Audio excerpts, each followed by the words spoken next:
तो कोई काम नहीं है आप लोगों को, तो फ्री हो। आधा घंटा थोड़ी देर हम बात करें, है ना। देखो सारे काम सिस्टम से व्यवस्थित रूप से होंगे तो बहुत अच्छी चर्चा होगी। और हम तो 4 महीने आपको सुनाएंगे ही सुनाएंगे। ये माता जी बाबा कह दीजिए, आप ही बोलो। माता जी तो इतना ख्याल रखना है, पिता आए घर में तो उसे आराम करना चाहिए, बेटों को बोलना चाहिए, बेटियों को बोलना चाहिए कि बेटा जी इतने दिन से कर आए, और ये बिल्कुल काम सौंप लेने वाला है। शाम को उठ के भी चली गई, वहाँ से हमको लेके आए और चलो मेरा हो गया। तो अभी माता जी को ही सुनना है, थोड़ी सी चर्चा मैं करूँगा, लेकिन इतना ही कहना चाहूँगा कि वास्तव में बहुत अच्छा लग रहा है कि आप सब लोग इस प्रातः की बेला में भगवान का अभिषेक पूजन के उपरांत मंदिर की विधि सीख रहे हैं। मंदिर कैसे जाना चाहिए, कैसे क्या करना चाहिए, ये चर्चाएं बहुत जरूरी हैं। और भी कुछ चर्चा है, चले हाथ जोड़ें मेरे बोलने के उपरांत सब लोग। ओम नमो अरिहंताणं, ओम नमो अरिहंताणं, ओम नमो श्री सिद्धाणं, ओम नमो श्री सिद्धाणं, ओम नमो ऐरियाणं, ओम नमो आयर्याणं, ओम नमो वच्छायाणं, ओम नमो वज्रायाणं, नमो लोये सब साहूणं, नमो लोये सब साहुणं, ऐसो पंच नमो यारो, ऐसो पंच नमो यारो, मंगलाणं च सव्येसे, मंगलाणं च सर्वेषु, ऐसो पंच नमो यारो, ऐसो पंच नमो यारो, सब पावपणासनो, मंगलाणं च सव्येसे, मंगलाणं च सर्वेषु, परमं होई मंगलम्, परमं होई मंगलम्, परमं होई मंगलम्। बोलो देवाधिदेव आदिनाथ भगवान की, भगवान महावीर स्वामी की, मूल नायक पारसनाथ भगवान की, बाहुबली गोमटेश्वर भगवान की, आचार्य शांति सागर जी महाराज की, राधा गुरु वात्सल रत्नाकर विमल सागर जी महाराज की, वात्सल दिवाकर आचार्य भगवान गुरुदेव पुष्पदंत सागर जी महाराज की, विश्व धर्म की, अहिंसा में परमो धर्म की। बोलो अहिंसा तीन प्रेरता 108 प्रमुख सागर जी महाराज की, महाराज की जय करा गुरुदेव का। धर्म स्नेह बाबा, अपने जीवन को कैसे हमें व्यवस्थित करना है। माध्यम हमारे पास है भगवान का जिनेंद्र मंदिर, माध्यम हमारे पास है हमारे गुरुजन। संसार में जीना हर कोई सिखाएगा। आप इतना ही विचार करके रखना, संसार में कैसे जीना है, कैसे रहना है, ये हर कोई सिखाएगा, लेकिन संसार से कैसे जाना है ये जैन धर्म सिखाएगा। हंस हंस कर जीना हर धर्म सिखाता है, हंस हंस कर जीना हर धर्म सिखाता है, और हंसते हंसते मर जाना ये जैन धर्म सिखाता है। हंसते हंसते मर जाना। और आप विचार करके रखना, मरते समय हंसने का नाम, मृत्यु के समय चेहरे पे मुस्कुराहट कभी देखिए आप? कोई हंस रहा हो वो मर रहा हो? नहीं देखिए। साधु संतों की समाधि नहीं देखी? देखिए। आप विचार करके रखना, आप संसार में रहकर जब, और आप अभी ये सोच रहे हो महाराज पहले दिन ही मरने की बात कर रहे हैं, जीने की बात ही नहीं कर रहे, हर क्षण मरण हो रहा है। आप विचार करके रखना कि संसार में जो व्यक्ति जन्म लेता है, हम साधु सन्यासी जब बनते हैं सभी लोग केवल एक ही साधना के लिए कि हमारा भव्य समाधि मरण हो। और आपको भी ये सौभाग्य मिला है कि अपने जीवन में मनुष्य पर्याय में कर्म को काटकर निर्वाण की भूमिका बने। अगर अभी से ही तुमने प्रयास नहीं किया तो कल का किसी को भरोसा है? अहमदाबाद की घटना याद है, सबको मालूम है। देखते देखते सेकंडों में क्या हो गया। तो आप विचार करके रखना, हर समय हमें सावचेत रहना है, हर समय हमें जागृत रहना है। मृत्यु भले ही तुम्हें ना आ रही हो, लेकिन मृत्यु का बंध कभी भी हो सकता है। कर्म का बंध, आयु कर्म एक ऐसा है जो हमेशा बंद नहीं करता है, लेकिन कब बंद हो जाए इसका कोई भरोसा नहीं। आयु कर्म का बंध त्रिभागी में पड़ता है। हमारे आचार्यों ने कहा, हमारे ग्रंथों में कहा गया कि आचार्यों ने कहा है, सारे कर्म तुम्हारे हमेशा हर क्षण, सातों कर्म तुम्हारे अभी बंद रहे। ज्ञानावरणी कर्म का बंद हो रहा है। ख्याल करके रखना, जो लोग धर्म सभा में सो जाते हैं ना, उनको ज्ञानावरणी कर्म का बंद होता है। और जो बगल में सोने वाले को जगाता नहीं है ना, उसको दर्शनावरणी का बंद होता है। तो आपके पड़ोस में कोई सो रहा हो तो उसे जगा दिया, नहीं तो वो तो ज्ञानावरणी कर्म का बंद करेगा, तुम्हें कौन सा होगा? अब इस बात को हमारे तरुण सागर जी महाराज कहते हैं, धर्म सभा में सोने वाला सांप बनता है, और जो उसे नहीं जगाता है वो सपेरा बनता है। आप विचार करना, धर्म सभा में सोने वाला सांप और जो नहीं जगाएगा वो, तो अब आप क्या ख्याल रखोगे? पड़ोस में कोई सो रहा हो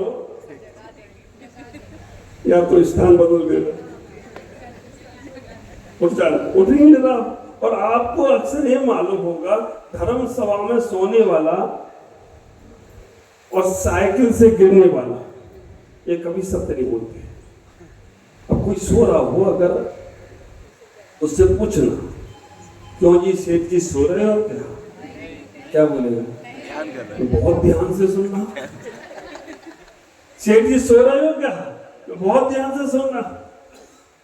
एक ने पूछ लिया, सेठ जी सो रहे हो क्या? नहीं नहीं नहीं नहीं नहीं। फिर थोड़ी देर बाद पूछा, सेठ जी सो रहे हो क्या? नहीं नहीं नहीं नहीं। तीसरी बार उसने अपनी बात चेंज कर दी, सेठ जी जाग रहे हो क्या? क्या बोला? नहीं नहीं नहीं। सत्य तो निकलता है। तो आप विचार करके रखना, जीवन में इतना ही सोचना। अगर धर्म सभा में, और आप एक बात का और ख्याल रखना, जो लोग अभी मंदिर में बैठकर पूजा कर रहे हैं, मुझसे दीमापुर में पूछा, महाराज स्वाध्याय करना महत्वपूर्ण है या पूजा करना महत्वपूर्ण है? मैं आपसे पूछता हूँ, स्वाध्याय महत्वपूर्ण है या पूजा महत्वपूर्ण है?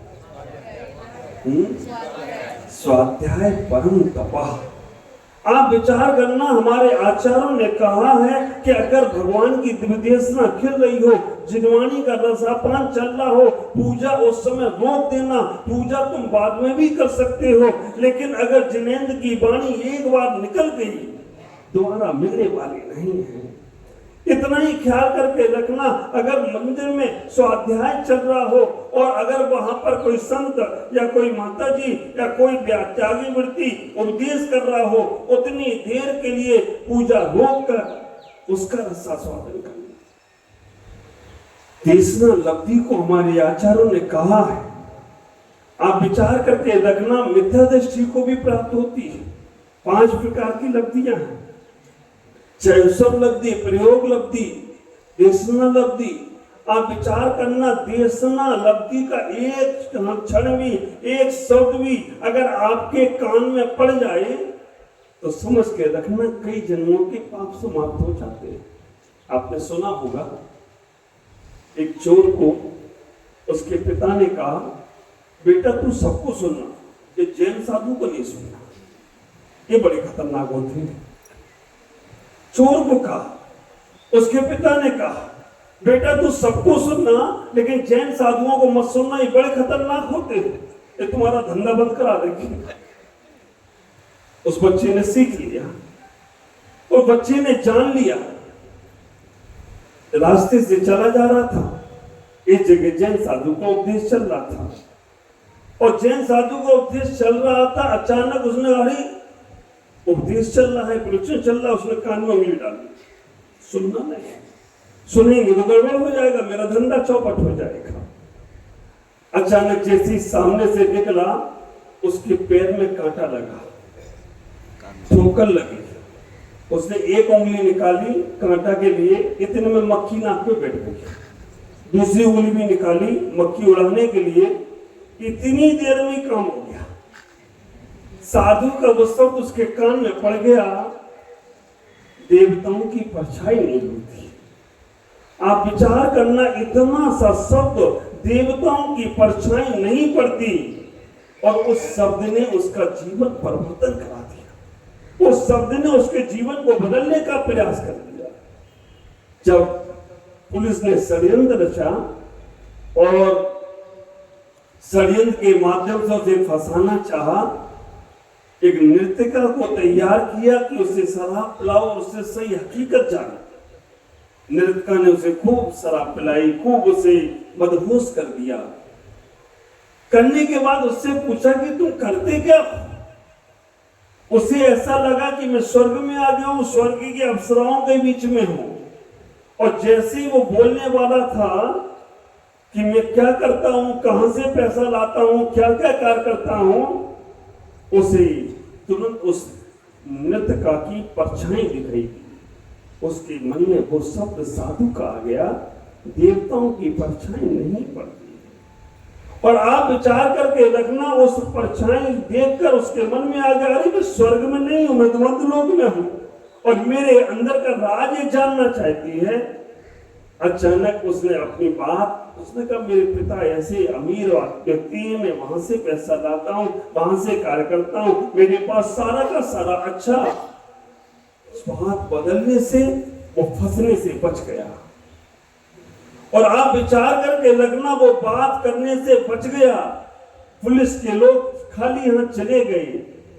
बस वो चोर का बेटा और कहीं नहीं गया, वो साधु के पास गया और कहा कि आपका एक शब्द ने मेरा जीवन बदल दिया, मुझे फंसने से बचा लिया। अगर मैं आपकी जिनवानी सुनूंगा तो मेरा पूरा भाव बदल जाए। तो जो रहस्य की बात विचार करना, हमारी हर क्रिया स्वाध्याय है। अगर हमारा उठना बैठना चलना फिरना, मेरी एक पुस्तक है गृहस्थीता, जीवन के अंत समय तक भी पढ़ने को मिल जाए तो जरूर पढ़ लेना। हमें कैसे हमारे आचार्यों ने कहा, जब आचार्य भट्टिकर स्वामी से मूलाचार में पूछा, एक किसी शिष्य ने पूछा, हे भगवान, संसार में बहुत जीव हैं, उठते बैठते बोलते चालते खाते पीते हर समय जीव ही जीव है और मन का बहुत पाप लगता है, हिंसाओं का पाप लगता है। शिष्य ने पूछा, कदम चले कदम चिट्ठे कदम से कदम से कदम भुज्जिबासे जदों पावे न बंद की। जब शिष्य ने आचार्य से पूछा कि भगवान, यहाँ पर तो आंख खोलते ही पाप लगने लगता है, मुंह खोलते ही पाप लगने लगता है, पैर उठाते ही पाप लगने लगता है, ऐसे संसार में हम कैसे जिए जिससे पाप का बंधना? आचार्य भट्टिकर स्वामी ने बहुत अच्छा उत्तर दिया।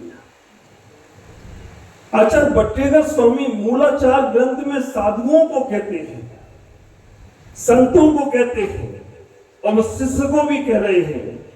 उन्होंने इतना ही कहा, इदम चले इदम चिट्ठे इदमासे इदम सही इदम भुज्जिबासे जदों पावे न बंद।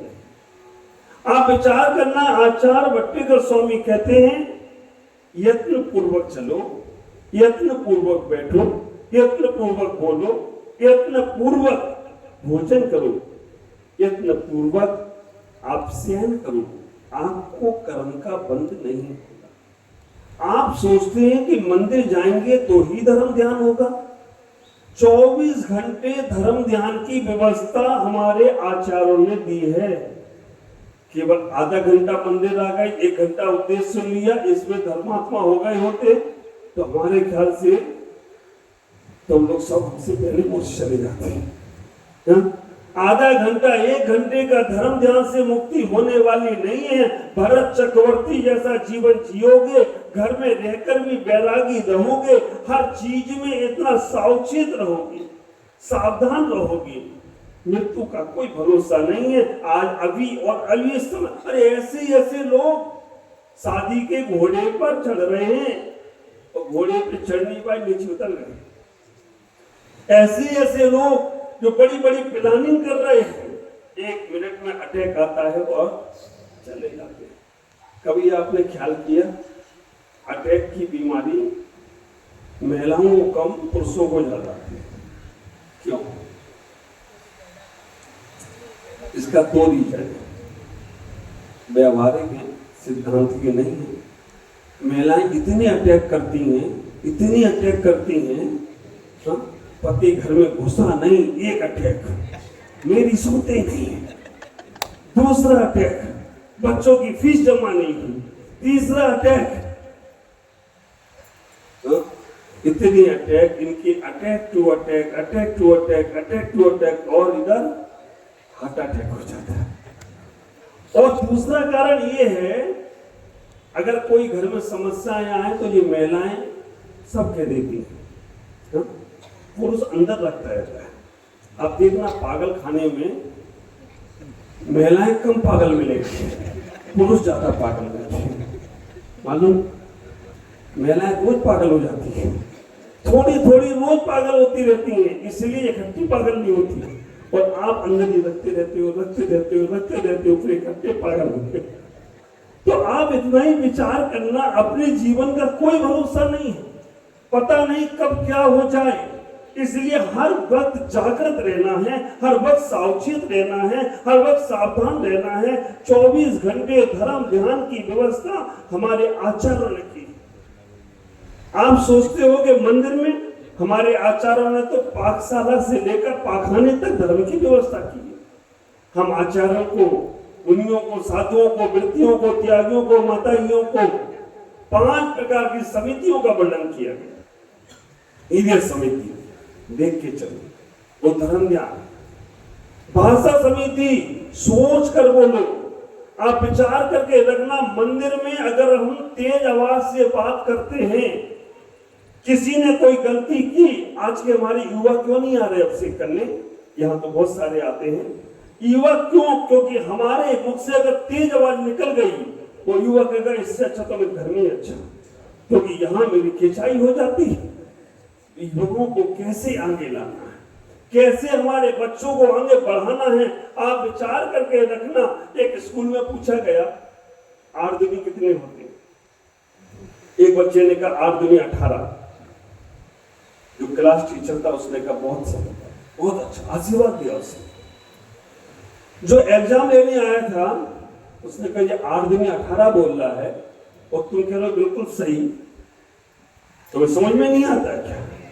उसने कि सही बोल रहा है। जो एग्जाम लेने आया था लगता है कि तुम्हें भी नहीं पता, हमें भी पता और इसे भी पता है। तो उसने कहा कि 8 दूनी 18 कैसे सही?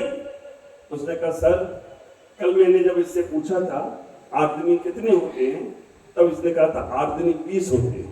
आज 18 पे आया है, कल 16 पे भी आ जाए तो कोई आश्चर्य की बात नहीं है, इसलिए हमने इसको सही कह दिया। आप विचार करना, अगर वो व्यक्ति मंदिर आकर कोई गलती कर रहा है, इतना तो हो गया कि आने तो लग गया, और आते के साथ तुम सोचो कि ये बिल्कुल मोक्ष वाला बन जाए और बिल्कुल परफेक्ट हो जाए। परफेक्ट तो तुम भी नहीं हो। इतना ही ख्याल करना, हमें इतना ही सोचना है कि हम अपने जीवन में परिणामों को अच्छा रखें, स्वाध्याय की परिणति को करने का प्रयास करें। 4 महीने का ये समोसन जो लगने वाला है, आप ख्याल करके रखना। कलकत्ता में आधा कवर माता जी करेंगी, आधा अपन करेंगे। चौरंगी को लेकर आसपास के माता जी के पास चले जाना होगा और जो बचे उधर पिताजी के पास आ जाए।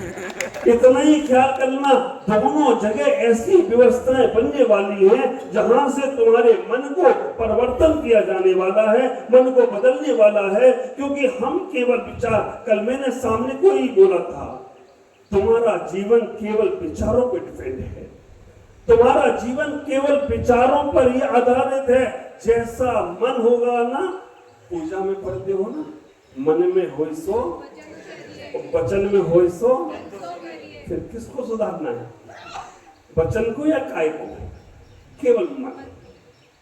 हमारे मन में कभी भी किसी भी प्रकार से गलत विचार नहीं आना चाहिए।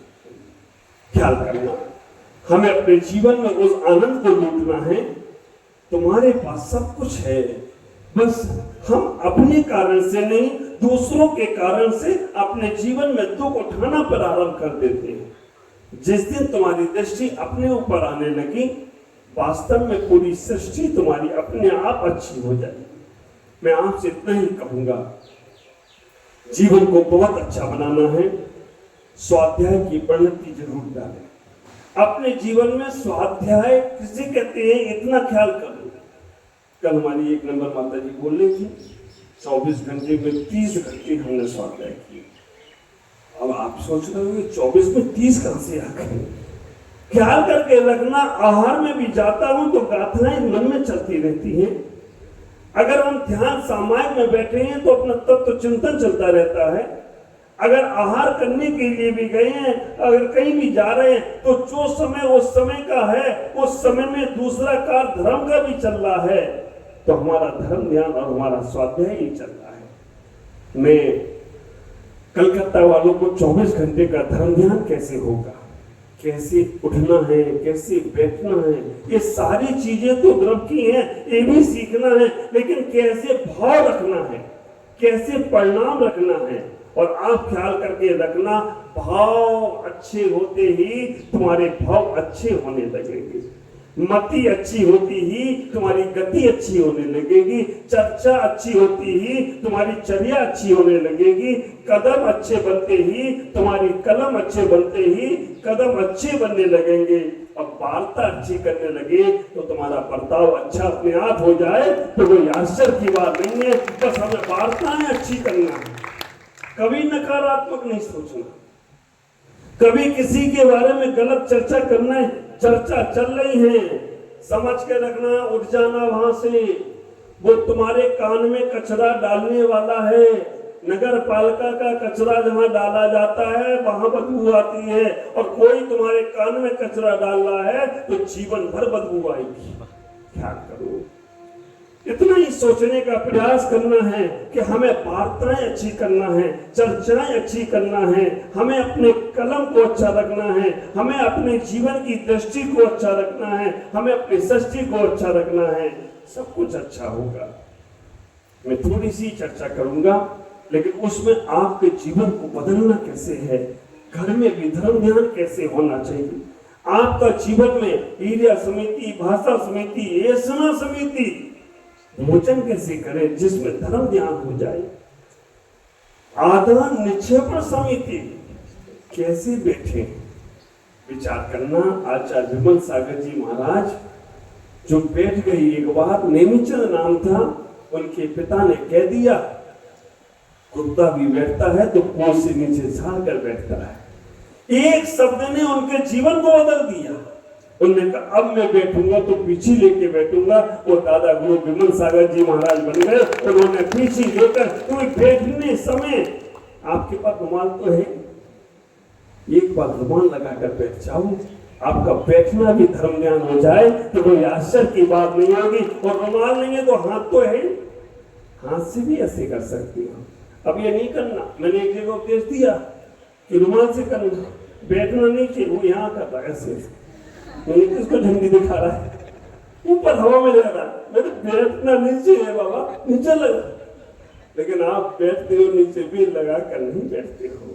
आगे नहीं, सिर्फ चर्चा कल करेंगे। जीवन को समझना है, आनंद से भरकर जीना है, बहुत अच्छा होगा।